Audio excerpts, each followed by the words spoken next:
ভারতীয় মেডিকেল পড়ুয়ারা অরাজকতার বাংলাদেশে আটকে প্রধানমন্ত্রীর হস্তক্ষেপ চেয়ে চিঠি ছাত্র সংগঠন AIMS এর। ভারতীয় মেডিকেল পড়ুয়াদের নিয়ে গভীর উদ্বেগ প্রকাশ করা হয়েছে চিঠিতে। অবিলম্বে মোদীর সাহায্য চাইল all India medical students association. বিদেশ মন্ত্রী এবং দূতাবাসের সঙ্গে সমন্বয় রেখে পদক্ষেপের আর্জি জানিয়েছেন চিকিৎসক পড়ুয়ারা।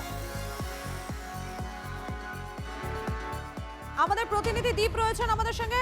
দীপ, মূলত কি আবেদন করা হয়েছে প্রধানমন্ত্রীর কাছে? জানি যে ভারতবর্ষের অনেক মেডিকেল পড়ুয়াই তারা বাংলাদেশে বিভিন্ন যে সরকারি কলেজগুলো রয়েছে সেই কলেজগুলোতে পড়াশোনা করে। এই মুহূর্তে বাংলাদেশে যে অশান্ত পরিস্থিতি তৈরি হয়েছে সেখানে ভারতীয় পড়ুয়াদের প্রাণ সংশয় হতে পারে, তাদের নিরাপত্তা খুব সিরিয়াসলি বিঘ্নিত হতে পারে। এই আশঙ্কায় যে মেডিকেল পড়ুয়ারা তাদের যে সংগঠন রয়েছে সেই সংগঠন তারা প্রধানমন্ত্রীকে একটি খোলা চিঠি দিয়েছে এবং চিঠিতে যেটা অনুরোধ করা হয়েছে প্রধানমন্ত্রীর কাছে তিনি যেন ভারতীয় পড়ুয়াদের নিরাপত্তার বিষয়টি মাথায় রাখেন এবং সেই মতন হস্তক্ষেপ করেন। মূলত জম্মু কাশ্মীর স্টুডেন্ট অ্যাসোসিয়েশন এই চিঠিটি লিখেছে প্রধানমন্ত্রীর কাছে এবং সেখানে ভারতীয় পড়ুয়াদের নিরাপত্তা যাতে বাংলাদেশে সুরক্ষিত থাকে সেই বিষয়ে যাতে প্রধানমন্ত্রীর দপ্তর নজর রাখে সেই বিষয়টি নিশ্চিত করা হয়েছে।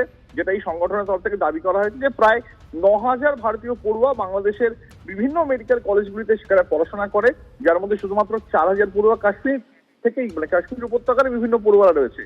তাদের নিরাপত্তা যাতে কোনোভাবে বিঘ্নিত না হয়, কারণ বাংলাদেশের সংখ্যালঘু হিন্দুদের উপর যে অত্যাচার করা হচ্ছে, যেভাবে তাদের প্রকাশ্যে হেনস্থা করা হচ্ছে, রাস্তাঘাটে বেরোলে তাদের ধরে টানাটানি করা হচ্ছে, তাদের উপর পোশাকের ফতোয়া জারি করা হচ্ছে, এই সামগ্রিক পরিস্থিতিতে ভারতীয় পড়ুয়াদের নিরাপত্তা নিয়ে উদ্বেগ প্রকাশ করে এই চিঠি দেওয়া হয়েছে এবং চিঠিতে যেটা আবেদন করা হয়েছে যে হস্টেলে, বিশেষ করে যে হস্টেল এবং যে বাড়িগুলোতে ভারতীয় পড়ুয়ারা থাকেন পড়াশোনার জন্য, তার বাইরে যেন একটা নজরদারি এবং তার বাইরে যেন নিরাপত্তার বন্দোবস্ত করা হয়, নিরাপত্তা ব্যবস্থা যাতে জোরদার করা হয় সেদিকে নজর রয়েছে। ধন্যবাদ তোমাকে।